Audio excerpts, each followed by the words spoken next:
So now I want to say something about China and the renminbi and this article, which is a very interesting article. Bob McCauley talks about the Chinese monetary system, the Chinese credit system, the Chinese bond market, okay, as having three tracks. Okay. There's the first track, which is the old track. So this is communism or the controlled economy.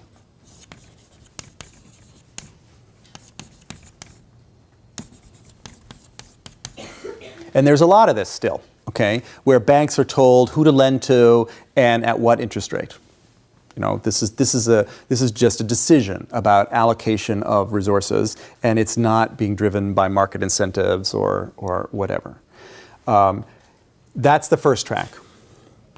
But he says China has, over the last, and we know this, we read the newspapers, has loosened up around the edges, okay, and has allowed there to be some free borrowing and lending where the interest rate fluctuates depending on demand and supply, and that's the sort of peripheral markets. And this is true there's a money market, maybe a little interbank market, bond market, loan market. Okay, there's small numbers here, but there's stuff happening there. And the reason they did this, or one reason they did this, was with the view that having some market signals is better than having none, okay, and having some control is better than having none. So they're trying to create a blend here where if you're transitioning, you're nonetheless controlling most of it, and it's a controlled transition. Okay. Now, what McCauley adds to that, what's going on now with the internationalization of the renminbi, okay, is a third track. Outside. Okay. The analog in his mind, pretty clearly, is the rise of the eurodollar market for the US dollar in the late 50s, early 60s. And what was the eurodollar market? The eurodollar market was a place offshore, outside the control of the US regulatory authorities, where people were making deposits and making loans in dollars, okay, in dollars, without the US having anything at all to do with it. It was a separate market. It was a way of evading, it was often used as a way of evading controls inside the US, capital controls, interest rate controls, controls on how much you could pay a depositor, all that sort of thing. Reg Q, he talks about. Okay. Not so different, right? Not so different. That's what's going on here, okay? There's an outside market developing. At the moment, it's not very, and the prices, there's some fascinating little charts in there. The prices in the outside market are different than the prices in the peripheral markets, which of course are different than these controlled prices, but he's comparing this one and this one. Okay, and he finds that these prices are not right on top of each other, which shows that there are obstacles to trading back and forth. You know, if there were no obstacles, you would expect arbitrage to keep them smack on top of one another. Just as you would expect the eurodollar interest rate to be basically smack on top of the Fed funds rate. Okay? These are the sort of equivalents here. And in general, the eurodollar rate and the Fed funds rate are smack on top of each other, you know, within a few basis points. You might call them gold points, okay? Because it takes some money to do these transactions, so you don't necessarily expect them to be exactly the same. What's interesting about these charts too is that you see in moments of stress, he keeps emphasizing the third, fourth quarter of 2011, okay, these prices move farther away from each other, okay? So just as happened in the crisis with the eurodollar rate versus the Fed funds rate. I've shown you that chart so many times, you must have it memorized by now. So the same phenomenon is happening here, that there's an internationalization part of this. It's just beginning though. It talks about the money markets, It talks about the bond markets. Interesting thing is that the international, the bond market that's outside China actually has a lower yield than inside China. Okay, and the reason for and lower quality credit. And the reason is because people outside who are holding renminbi deposit accounts are switching into the bonds to get a little interest rate, a little more positive interest rate. They cannot switch into the bonds that are sold inside China. So again, it's an arbitrage problem. Okay, but it's going to change. Okay. As you get an offshore renminbi market, there are going to be prices here, and people will find ways to say, well, if the price is better here, then I'm going there. Okay, and so this is the beginning of something that could be really pretty big.